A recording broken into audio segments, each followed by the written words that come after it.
Hello नमस्कार सबैजनालाई। आज दसैँको तेस्रो दिन, अस्ति टिका थियो अनि हिजो आज कस्तो पानी परेछ। सबै ठाउँमा नेपालमा जतासुकै पानी परेछ।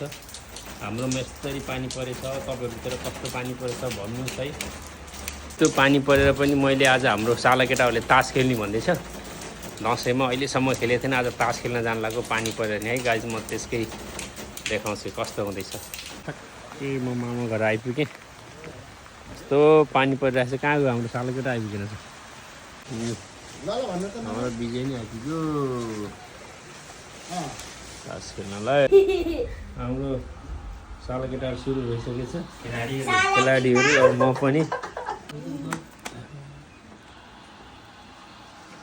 ल म त 1 2 3 4 5 ल ल 3 किटी पर्यो। बोल बोल एकजनालाई त जितेँ। अनिल कस्तो छ अनिल? ए 400 केटाले भ्याइदियो त खाले खेल गर्दा गर्दै।